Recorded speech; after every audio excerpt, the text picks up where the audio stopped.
Quand Moïse descend de la montagne, il a les 2 tables de pierre dans sa main. Mais il les brise au pied de la montagne, la colère de Moïse s'embrasa. Sur son visage se lit une juste colère quand il considère le péché et l'idolâtrie du peuple. Il mesure les conséquences d'avoir violé la loi. En revanche, la fois suivante, son visage brillera merveilleusement, car il aura appris ce qu'est la miséricorde. Là, il sait que tout est fini avec Israël, sur le terrain de la responsabilité et de la loi. Et il dit, « À moi, quiconque est pour l'Éternel. » Lévi répond, et 3000 hommes meurent ce jour-là.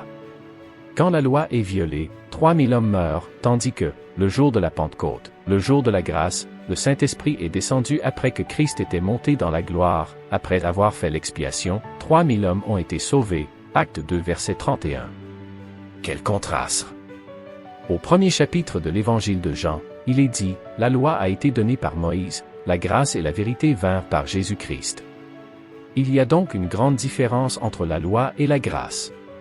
Aujourd'hui, nous sommes dans le jour de la grâce qui est appelé dans l'Évangile de Luc, l'an agréable du Seigneur, le jour du jugement va venir. Nous ne sommes pas dans le jour de la loi, ce qui ne signifie pas que nous la mettions de côté. Moïse a apporté la loi et le Fils de Dieu, la grâce. Un serviteur pouvait faire connaître à l'homme quelles étaient les exigences de Dieu à l'égard de l'homme, mais seul le Fils de Dieu pouvait révéler le cœur et la nature de Dieu. Moïse ne le pouvait pas. Seul Jésus pouvait révéler Dieu. La grâce et la vérité sont véritablement venues par Jésus-Christ. Il est réellement, comme le dit un cantique, le nom qui doit remplacer tout autre, pour moi, perdu, sauvé par grâce. Si ce nom ne prend pas place dans le cœur, on est perdu, car personne n'a pu, ni ne peut garder la loi. Celui qui ne s'est pas encore tourné vers Jésus est sous la malédiction divine, il faut qu'il aille à Christ. Il faut que le pécheur comprenne qu'il est absolument ruiné, c'est alors qu'il peut se tourner vers le Seigneur Jésus. Quand la question de la justice est soulevée, l'âme doit apprendre sa faiblesse et son incapacité à répondre aux exigences de Dieu. Quelle est l'importance de la loi?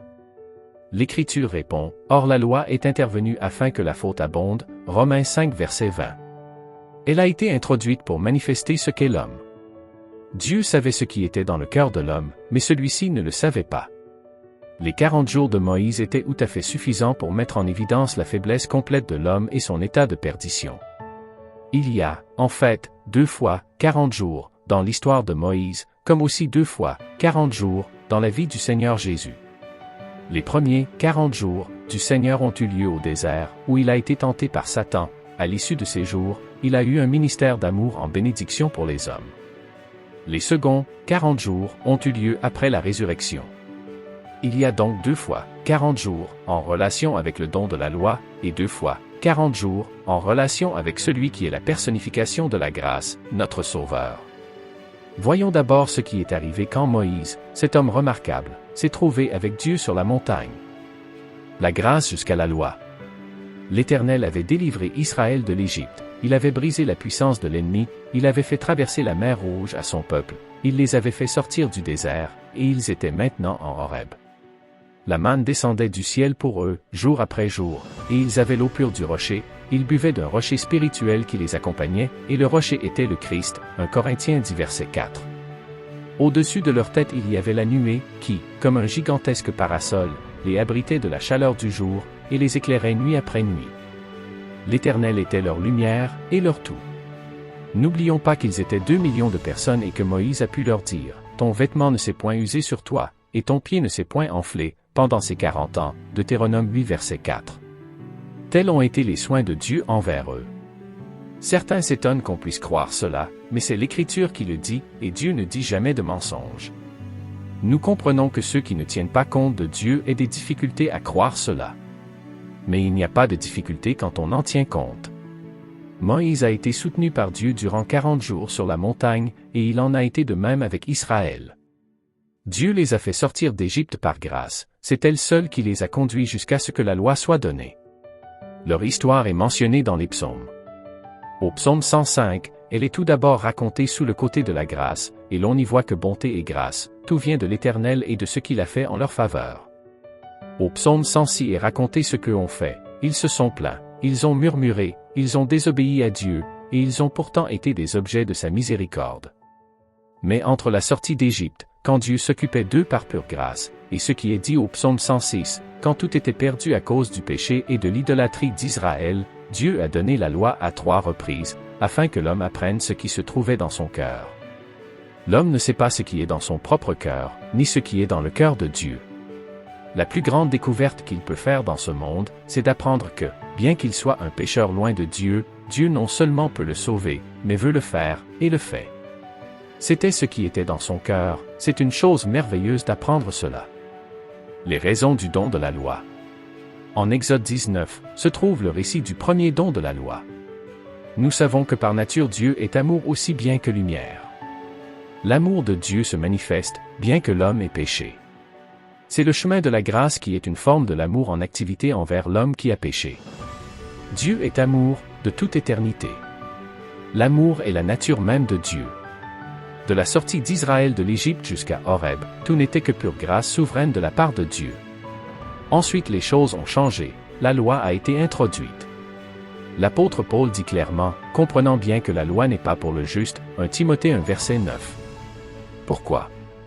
Parce qu'il n'en a pas besoin, il marche justement. Pour qui donc est-elle? La loi n'est pas pour le juste, mais pour les gens sans loi et les rebelles, pour les impies et les pécheurs, pour les gens sans piété et les profanes, pour ceux qui battent père ou mère, pour les meurtriers, pour les fornicateurs, pour les voleurs d'hommes, les menteurs, les parjures, et toute autre chose qui s'oppose à la saine doctrine, 1 Timothée 1 verset 9 à 10. La loi a donc été introduite pour manifester l'état de l'homme, il ne se connaissait pas lui-même. Il était loin de Dieu, avant que la loi soit donnée, mais celle-ci ne l'a pas redressé.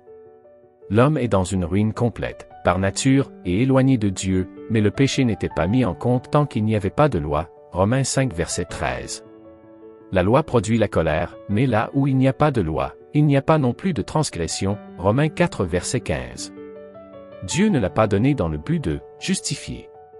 Il le dit clairement, personne ne sera justifié devant lui par des œuvres de loi, Romains 3 verset 20. L'objet de la loi est donc de manifester où en est l'homme et ce qu'il est, afin qu'il puisse comprendre sa ruine irrémédiable et se tourner alors vers Dieu. Le don de la loi est incontestablement ce que l'on pourrait appeler une action rétrograde de la part de Dieu. Au jour d'Abraham, d'Isaac et de Jacob, Dieu descendait et parlait avec ses hommes de la manière la plus simple. Mais quand il soulève avec l'homme la question de la justice, il le fait depuis une obscurité profonde. Remarquez que la promesse de Dieu, qui est pure grâce, est une chose, tandis que la loi en est une autre. L'apôtre Paul développe cela dans les Galates. Quelle est donc cette promesse? C'est une grâce inconditionnelle, qui peut être mesurée par l'étendue de la promesse. Dieu avait dit à Abraham, « Certainement je te bénirai, et je multiplierai abondamment ta semence comme les étoiles des cieux et comme le sable qui est sur le bord de la mer, et ta semence possédera la porte de ses ennemis. » Genèse 22 verset 17. Après le péché d'Israël concernant le veau d'or, Dieu avait dit à Moïse, « Maintenant laisse-moi faire, afin que ma colère s'embrase contre eux, et que je les consume, et je ferai de toi une grande nation. » Exode 32 verset 10. Moïse s'est alors emparé de la promesse faite à Abraham et la rappelle, « Souviens-toi d'Abraham, d'Isaac, et d'Israël, tes serviteurs, auxquels tu as juré par toi-même, et auxquels tu as dit, je multiplierai votre semence comme les étoiles des cieux, et je donnerai à votre semence tout ce pays dont j'ai parlé, et ils l'hériteront pour toujours. » Exode 32 verset 13. Si Moïse n'avait pas été totalement désintéressé et dévoué aux intérêts de Dieu, et à la bénédiction d'Israël comme étant son peuple, il aurait dit, « C'est une belle occasion pour moi. » Mais il refuse une telle promotion, et parle à Dieu de la promesse qu'il avait faite à Abraham, Isaac et Jacob. C'est très beau de sa part. La loi a été introduite pour soulever la question de la justice et prouver que l'homme, sur le terrain de la responsabilité, qui a affaire à la conduite, a tout perdu et ne peut rien revendiquer. Illustrons ce fait. Je vais chez un ami et rencontre leur petite Marie que je connais bien. Je lui dis, « Marie, je reviens la semaine prochaine, et je t'apporterai des oranges. » Quand je reviens, elle est au portail pour recevoir les oranges promises, et s'en réjouit. Supposez que je lui dise, « Je reviens la semaine prochaine, et je t'apporterai des oranges, si j'apprends par ta maman que tu t'es bien conduite cette semaine. » Il est question de son comportement maintenant. Quand je retourne la semaine suivante et que j'ouvre le portail du jardin, je ne vois pas Marie. Je demande, « Où est Marie? » « Oh, dit la mère, j'ai le regret de dire que, ah. Je comprends. J'avais les oranges bien entendu, mais à cause de sa conduite, elle n'a pu les recevoir. Du fait de notre mauvaise conduite, tout est perdu devant Dieu. Mais nous pouvons tout obtenir par la grâce. La paix, le pardon et le salut peuvent être nôtres, par grâce, mais pas sur la base de notre conduite. C'est là que nous comprenons le rôle de la loi. Elle nous enseigne que nous sommes impuissants, coupables et perdus. Le don de la loi. Revenons maintenant au chapitre 19 de l'Exode. 3 mois après que les fils d'Israël sont sortis du pays d'Égypte, ils arrivent au désert du Sinaï. Moïse monte vers Dieu qui l'appelle sur la montagne. Tu diras ainsi à la maison de Jacob, et tu l'annonceras aux fils d'Israël, vous avez vu ce que j'ai fait à l'Égypte, et comment je vous ai porté sur des ailes d'aigle, et vous ai amené à moi. C'était l'expression de sa bonté, c'était une grâce inconditionnelle. Et maintenant, si vous écoutez attentivement ma voix et si vous gardez mon alliance, vous m'appartiendrez en propre d'entre tous les peuples, car toute la terre est à moi. Une condition était introduite, l'obéissance.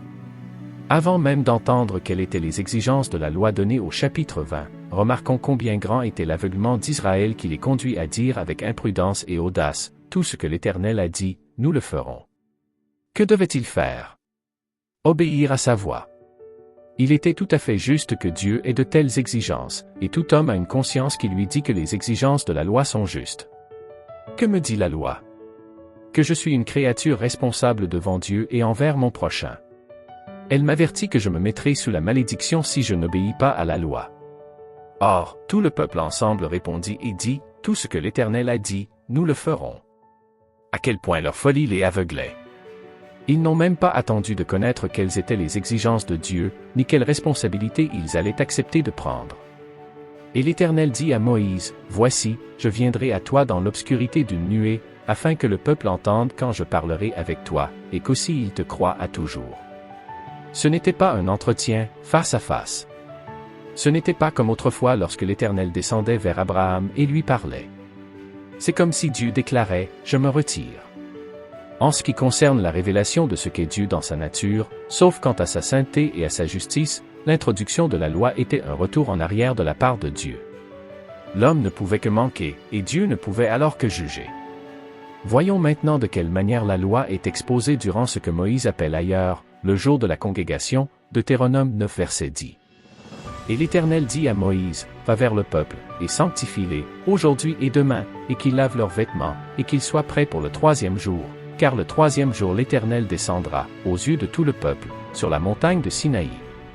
Et tu mettras des bornes pour le peuple, alentour, disant, donnez-vous garde de monter sur la montagne et d'en toucher l'extrémité.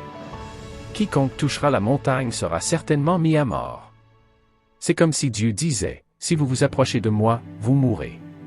C'est pourquoi l'apôtre Paul appelle cela, le ministère de la mort, 2 Corinthiens 3 verset 7. Et il arriva, le 3e jour, quand le matin fut venu, qu'il y eut des tonnerres et des éclairs, et une épaisse nuée sur la montagne, et un son de trompette très fort, et tout le peuple qui était dans le camp trembla. Et Moïse fit sortir le peuple hors du camp à la rencontre de Dieu, et ils se tinrent au pied de la montagne. Et toute la montagne de Sinaï fumait parce que l'Éternel descendit en feu sur elle, et sa fumée montait comme la fumée d'une fournaise, et toute la montagne tremblait fort. Et comme le son de la trompette se renforçait de plus en plus, Moïse parla, et Dieu lui répondit par une voix. Et l'Éternel descendit sur la montagne de Sinaï, sur le sommet de la montagne, et l'Éternel appela Moïse au sommet de la montagne, et Moïse monta. Et l'Éternel dit à Moïse, descends, avertis solennellement le peuple, de peur qu'ils ne rompent les barrières pour monter vers l'Éternel pour voir, et qu'un grand nombre d'entre eux ne tombent. Et Moïse dit à l'Éternel, le peuple ne pourra pas monter sur la montagne de Sinaï, car tu nous as solennellement avertis, en disant, mets des bornes autour de la montagne, et sanctifie-la. Ce terrible déploiement de gloire a fait trembler le peuple, et même Moïse était épouvanté et tout tremblant. Hébreux 12 verset 21. Ensuite, les 10 paroles de la loi sont données dans leur intégralité, elles prenaient effet immédiatement. Le peuple dit alors à Moïse, nous voudrions que tu parles à Dieu, plutôt que nous ayons affaire avec lui. Il cherchait un médiateur. Et tout le peuple aperçut les tonnerres, et les flammes, et le son de la trompette, et la montagne fumante. Et ils tremblèrent et se tinrent loin, Exode 20 versets 18 à 20. La loi nous éloigne de Dieu, elle ne nous attire pas vers lui. Elle est la pleine révélation des exigences de Dieu envers tout homme, en tant que créature lui appartenant. Si nous nous connaissons un peu, nous sommes sûrs de ne jamais pouvoir accomplir ses exigences. Ils dirent à Moïse, « Toi, parle avec nous, et nous t'écouterons, mais que Dieu ne parle point avec nous, de peur que nous ne mourions. » Ils ne pouvaient pas se tenir devant Dieu. Quant au fait de répondre à ses responsabilités de créature, personne ne peut se tenir devant Dieu. Aimer son prochain, la somme de la loi. Les 10 commandements sont présentés au chapitre 20. Ces premières tables de la loi montrent la responsabilité de l'homme, et ce dont il est redevable à Dieu. Ensuite nous trouvons la responsabilité de l'homme vis-à-vis de son prochain. Nous pensons au docteur de la loi qui était venu au Seigneur Jésus pour l'éprouver. Il lui a dit, « Maître, que faut-il que je fasse pour hériter de la vie éternelle ?» Jésus lui dit, « Qu'est-il écrit dans la loi? Comment lis-tu » Il répondit, « Tu aimeras le Seigneur ton Dieu de tout ton cœur, et de toute ton âme, de toute ta force et de toute ta pensée, et ton prochain comme toi-même. » Jésus lui dit, « Tu as bien répondu, fais cela, et tu vivras. » Luc 10 versets 25 à 28. Qui a fait cela? Personne ne peut prétendre l'avoir fait. Nous connaissons nos cœurs, avons-nous aimé Dieu de tout notre cœur? Non. Et notre prochain comme nous-mêmes? Non. Si nous cherchons à nous tenir sur ce terrain de la loi, nous ne connaîtrons jamais ce qu'est le salut de Dieu. Nous pouvons nous intéresser un peu à notre prochain, mais l'avons-nous aimé comme nous-mêmes? Non. Personne ne peut aller au ciel sur une telle base. Nous pouvons avoir la certitude d'y aller, mais pas sur cette base-là. Un soir, il y a quelques années, j'auscultais un patient dans un hôtel, lorsqu'on frappa à la porte de la chambre. La femme du malade alla voir à la porte et revint sans rien dire. Peu après, quelqu'un frappa à nouveau, la même scène se reproduisit. Cela eut lieu une 3e fois. Je commençais à me demander si je n'étais pas la personne qu'on cherchait à joindre. Ma visite terminée, je sortis. Sur le palier se tenait un jeune garçon qui me dit, « Docteur, votre maison est en feu. » J'ai dévalé les escaliers et j'ai filé dans l'obscurité. Ma femme était très malade à cette époque-là. De loin, je voyais des flammes jaillissant du toit, il semblait bien que ce fût ma maison. Mais alors que je gravissais la colline, quelqu'un vint me dire, « Ce n'est pas votre maison, docteur, c'est celle de votre voisin. » Un « Dieu merci » sortit aussitôt de mes lèvres. J'étais sincère, mais ce soulagement montrait que je n'aimais pas mon prochain comme moi-même, et que je ne pouvais aller au ciel sur cette base. Vous ne le pouvez pas non plus. Sur ce terrain, personne ne peut se tenir devant Dieu si ce n'est le Seigneur Jésus. Ceux qui pensent pouvoir le faire, se réveilleront un jour pour découvrir qu'ils sont en enfer et non au ciel. On ne va au ciel que sur la base de l'œuvre accomplie par le Seigneur Jésus. Ceux qui pensent aller au ciel sur la base de leurs œuvres risquent de découvrir leur erreur trop tard. Un riche chef du peuple vint un jour voir Jésus et lui dit, « Bon maître, que faut-il que je fasse pour hériter de la vie éternelle ?» Jésus lui dit, « Tu sais les commandements, ne commets pas d'adultère, ne tue pas, ne vole pas, ne dis pas de faux témoignages, honore ton père et ta mère. » Il répondit, « J'ai gardé tout cela dès ma jeunesse. » Que lui a dit le Seigneur? « Une chose te manque encore, vends tout ce que tu as, distribue-le aux pauvres, et tu auras un trésor dans les cieux. » S'il avait réellement aimé son prochain comme lui-même, il l'aurait fait, il aurait donné la moitié de ses biens à quelqu'un, puis la moitié du restant à un autre, et ainsi jusqu'à ce que tout soit distribué. On dira, il ne va rien lui rester. Exactement, c'est l'application de ce principe. Et le Seigneur lui a enjoint de le faire rapidement, ajoutant, « Et viens, suis-moi. » Qu'a-t-il fait? Mais lui, après avoir entendu cela, devint tout triste, car il était extrêmement riche, Luc 18 verset 18, 20 à 23. Il aimait son argent plus que la vie éternelle ou que son prochain. Chacun est soumis à cette épreuve. L'homme ne peut obéir à la loi. La loi est très utile, mais ne peut pas sauver l'homme. La loi est indubitablement la règle parfaite de ce qu'une créature doit être, en rapport avec Dieu et son prochain. Mais si elle me dit ce que je dois être, elle ne me donne pas la capacité de le réaliser. La loi ne donne ni vie, ni puissance, ni objet. De plus, si la justice est par la loi, Christ est donc mort pour rien, Galates 2 verset 21. Mais si la loi ne me donne ni la vie, ni la puissance, ni un objet, l'Évangile me donne les trois. J'ai la vie comme le don de Dieu en Christ, ensuite le Saint-Esprit scelle celui qui croit au Seigneur Jésus, et le croyant trouve un objet pour son cœur dans la personne du Seigneur. La différence entre la loi et l'Évangile est immense. L'une me met à nu et me juge, l'autre révèle Dieu et me sauve. Passons maintenant à Exode 24 où l'Éternel ordonne à Moïse de monter vers lui sur la montagne. Il est dit, et la nuée couvrit la montagne. Et la gloire de l'Éternel demeura sur la montagne de Sinaï, et la nuée la couvrit pendant 6 jours, et le 7e jour il appela Moïse, du milieu de la nuée. C'est très intéressant. Après les 120 années de Noé, il y eut une petite pause de 7 jours, avant que le jugement ne tombe. Il est très remarquable de voir qu'il y eut aussi la même pause de 7 jours, avant les 40 jours de Moïse. Le 7e jour il appela Moïse du milieu de la nuée. Et l'apparence de la gloire de l'Éternel était comme un feu dévorant sur le sommet de la montagne, aux yeux des fils d'Israël. Et Moïse entra au milieu de la nuée, et monta sur la montagne, et Moïse fut sur la montagne 40 jours et 40 nuits. Que s'est-il passé durant ces 40 jours? Les 7 chapitres suivants de l'Exode le révèlent. Rien n'est plus intéressant et précieux que ce qui est révélé à Moïse pendant ces 40 jours. Il montait recevoir la loi de la main de Dieu, et le peuple pensait qu'il ne montait que pour cela. Mais Dieu pensait à Christ et parlait de lui à Moïse par des figures, des types et des ombres. Les 7 chapitres suivants, du chapitre 25 jusqu'à la fin du chapitre 31, se rapportent tous à Christ. Mais Christ n'était pas né. Direz-vous. Certes. Mais c'était une merveilleuse révélation de la personne de Christ et de son œuvre. Type de Christ et de son œuvre appris pendant ces 40 jours. Jetons un coup d'œil à ces chapitres. On lit avec intérêt comment Moïse a passé ces 40 jours avec Dieu, Dieu lui révélant par des types la vie et la mort du Seigneur Jésus. Nous y voyons de quelle manière Dieu peut se révéler à l'homme, et comment l'homme peut s'approcher de Dieu par l'œuvre, la mort et la résurrection du Seigneur Jésus. Ce furent 40 jours merveilleux. Il est important d'en saisir l'enseignement. Notons d'abord ce que nous trouvons au chapitre 25. Ils feront pour moi un sanctuaire, et j'habiterai au milieu d'eux. C'est la principale pensée de Dieu.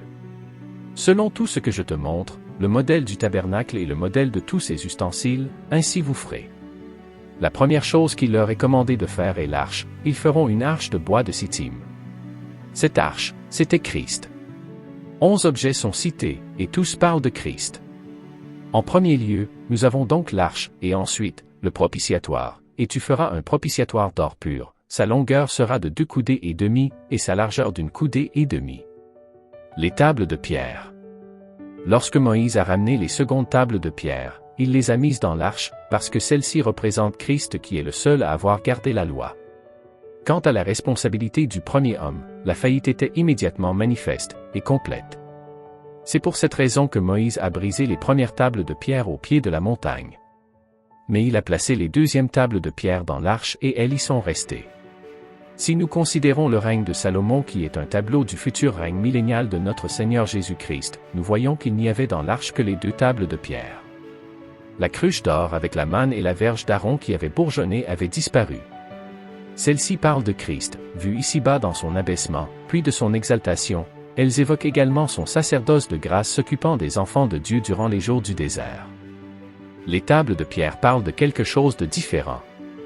Bientôt, quand un roi régnera en justice, la loi, que révèlent les tables de pierre, sera établie. Elle sera écrite dans le cœur d'Israël, et tout sera selon elle. Le propitiatoire. Le propitiatoire représentait aussi Christ. C'est là où Dieu rencontrait l'homme en ces jours-là.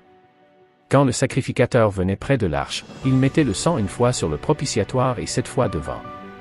Dans l'Épître aux Romains, nous lisons que Dieu l'a présenté pour propitiatoire, par la foi en son sang, afin de montrer sa justice, parce que les péchés précédents avaient été supportés au temps de la patience de Dieu. Romains 3 verset 25.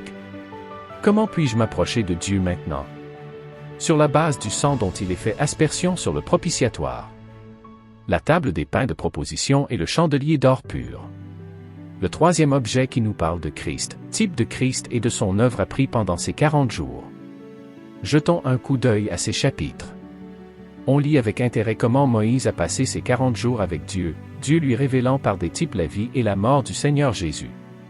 Nous y voyons de quelle manière Dieu peut se révéler à l'homme, et comment l'homme peut s'approcher de Dieu par l'œuvre, la mort et la résurrection du Seigneur Jésus. Ce furent 40 jours merveilleux. Il est important d'en saisir l'enseignement. Notons d'abord ce que nous trouvons au chapitre 25. Ils feront pour moi un sanctuaire, et j'habiterai au milieu d'eux. C'est la principale pensée de Dieu. Selon tout ce que je te montre, le modèle du tabernacle et le modèle de tous ses ustensiles, ainsi vous ferez. La première chose qu'il leur est commandé de faire est l'arche. Ils feront une arche de bois de Sittim. Cette arche, c'était Christ. 11 objets sont cités, et tous parlent de Christ. En premier lieu, nous avons donc l'arche, et ensuite, le propitiatoire, et tu feras un propitiatoire d'or pur. Sa longueur sera de 2 coudées et demie, et sa largeur d'1 coudée et demie. Les tables de pierre. Lorsque Moïse a ramené les secondes tables de pierre, il les a mises dans l'arche, parce que celle-ci représente Christ qui est le seul à avoir gardé la loi. Quant à la responsabilité du premier homme, la faillite était immédiatement manifeste et complète. C'est pour cette raison que Moïse a brisé les premières tables de pierre au pied de la montagne. Mais il a placé les deuxièmes tables de pierre dans l'arche et elles y sont restées. Si nous considérons le règne de Salomon qui est un tableau du futur règne millénial de notre Seigneur Jésus-Christ, nous voyons qu'il n'y avait dans l'arche que les 2 tables de pierre. La cruche d'or avec la manne et la verge d'Aaron qui avait bourgeonné avait disparu. Celle-ci parle de Christ, vu ici-bas dans son abaissement, puis de son exaltation. Elles évoquent également son sacerdoce de grâce s'occupant des enfants de Dieu durant les jours du désert. Les tables de pierre parlent de quelque chose de différent. Bientôt, quand un roi régnera en justice, la loi, que révèlent les tables de pierre, sera établie. Elle sera écrite dans le cœur d'Israël, et tout sera selon elle. Le propitiatoire. Le propitiatoire représentait aussi Christ. C'est là où Dieu rencontrait l'homme en ces jours-là. Quand le sacrificateur venait près de l'arche, il mettait le sang une fois sur le propitiatoire et 7 fois devant. Dans l'Épître aux Romains, nous lisons que Dieu l'a présenté pour propitiatoire, par la foi en son sang, afin de montrer sa justice, parce que les péchés précédents avaient été supportés au temps de la patience de Dieu. Romains 3 verset 25. Comment puis-je m'approcher de Dieu maintenant? Sur la base du sang dont il est fait aspersion sur le propitiatoire. La table des pains de proposition et le chandelier d'or pur. Le troisième objet qui nous parle de Christ, c'est la table de bois de Sittim où étaient placés les pains de proposition.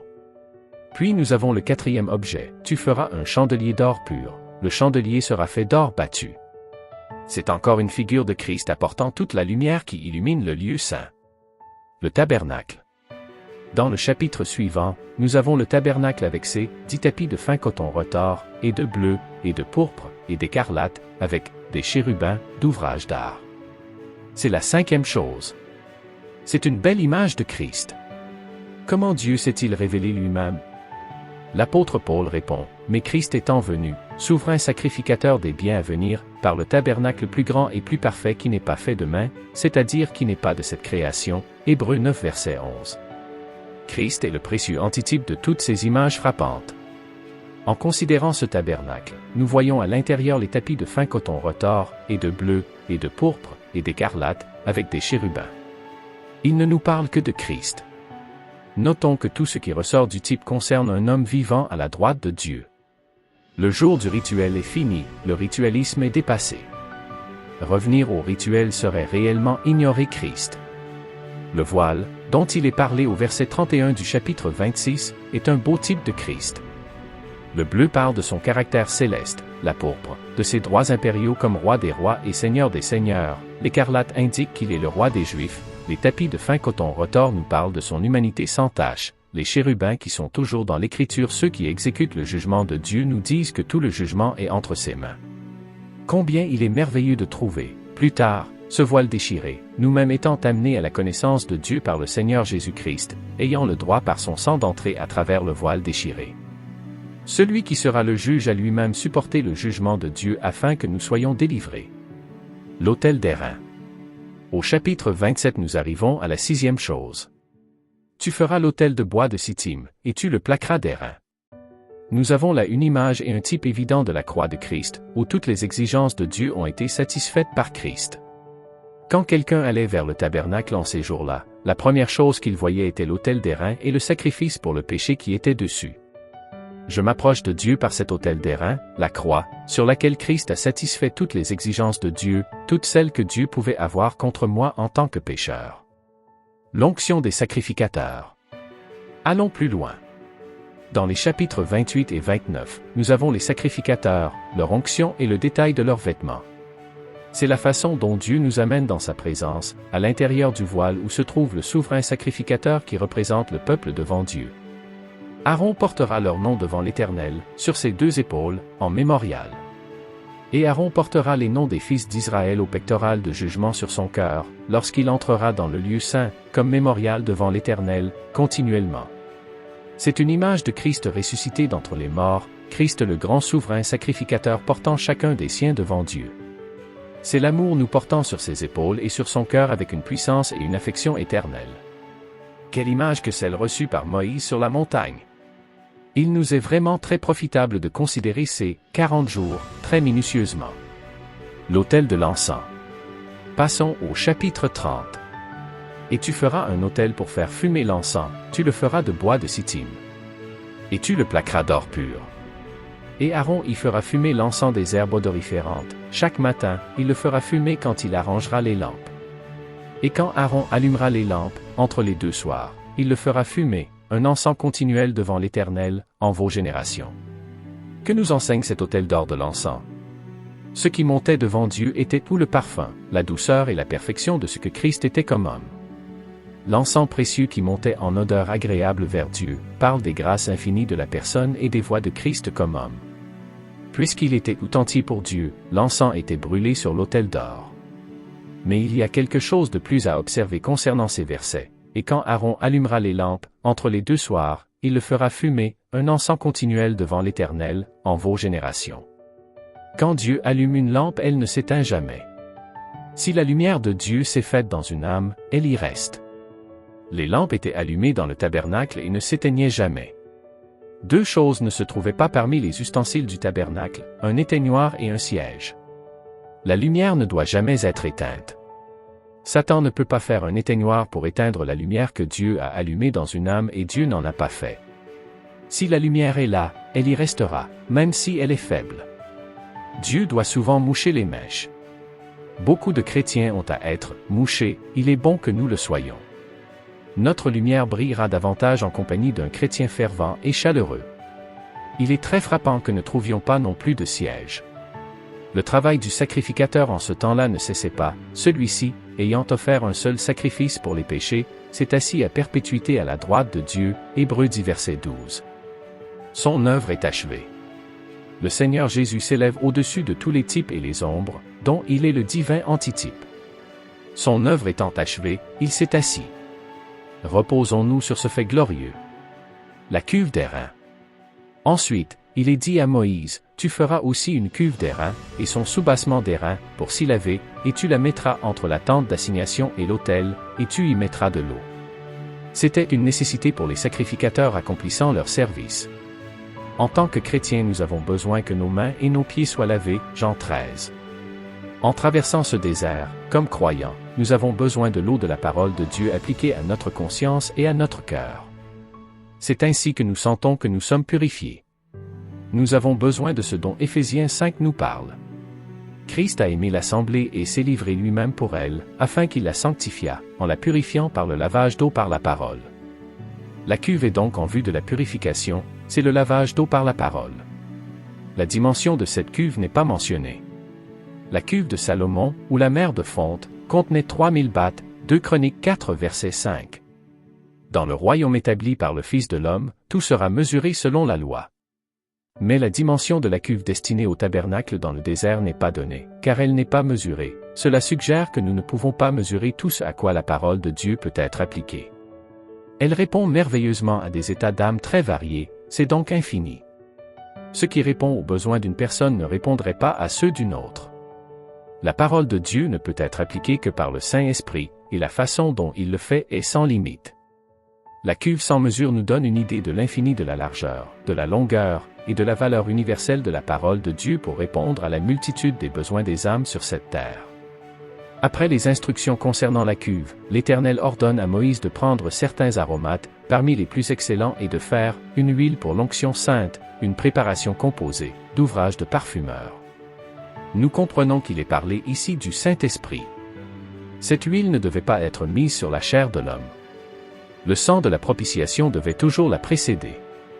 L'huile était mise sur le sang. Cela nous enseigne que le Saint-Esprit ne vient sur un homme que s'il est né de Dieu, étant conduit à se confier dans le Seigneur Jésus-Christ, mort pour ses péchés et ressuscité pour sa justification. Romains 4 verset 25.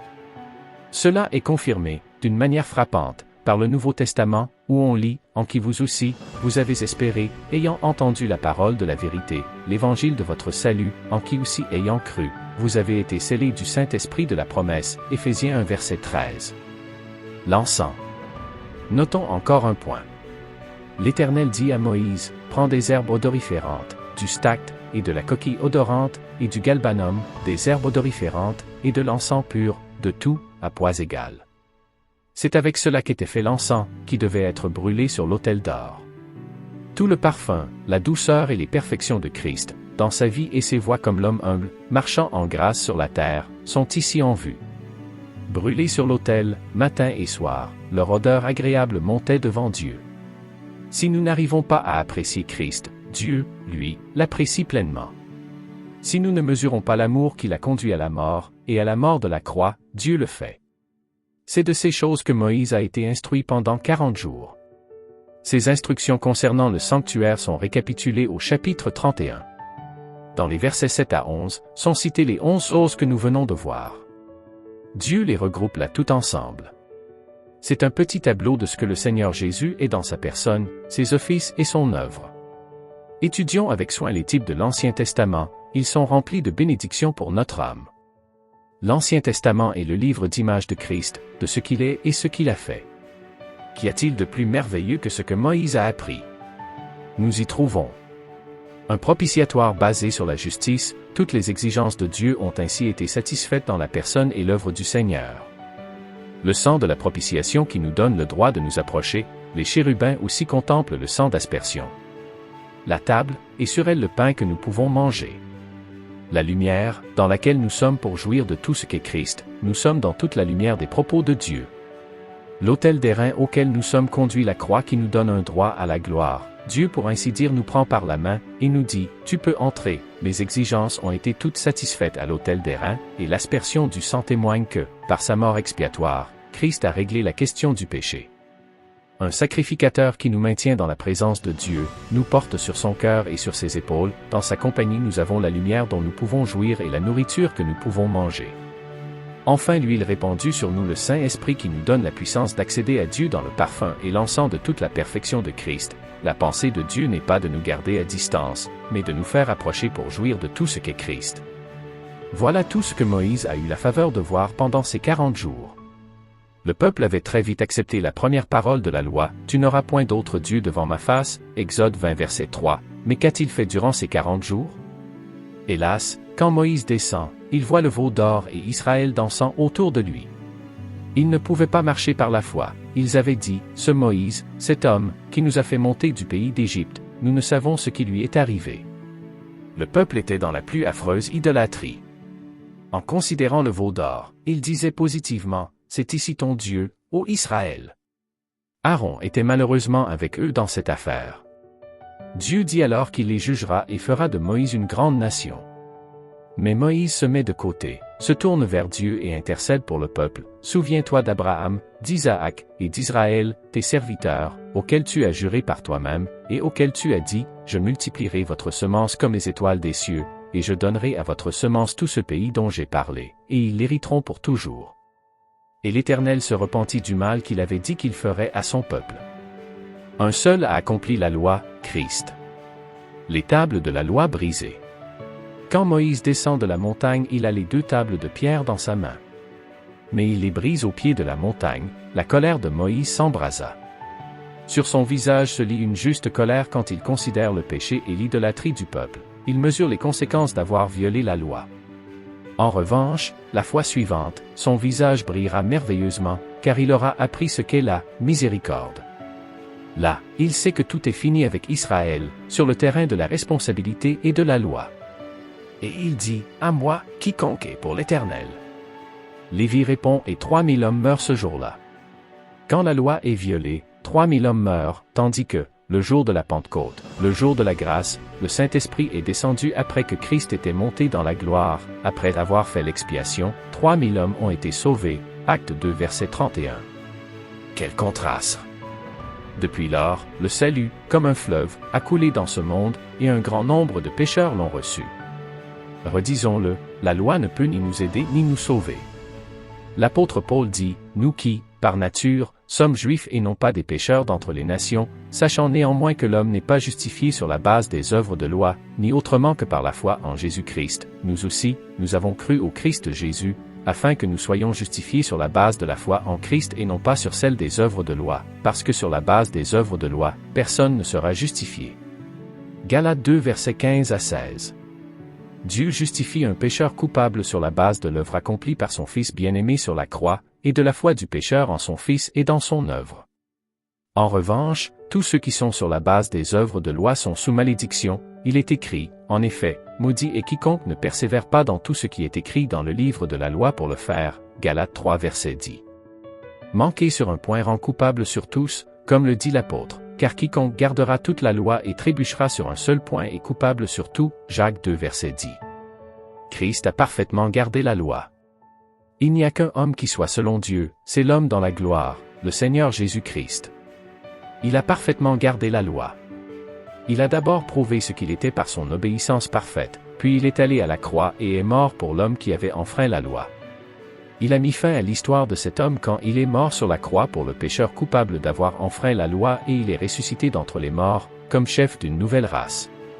Notez ce que dit l'apôtre Paul, que par la loi personne ne soit justifié devant Dieu, cela est évident, parce que le juste vivra de foi.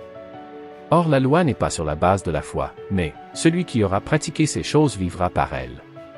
Christ nous a rachetés de la malédiction de la loi, étant devenu malédiction pour nous, car il est écrit, « Maudit est quiconque est pendu au bois » Galates 3 versets 11 à 13.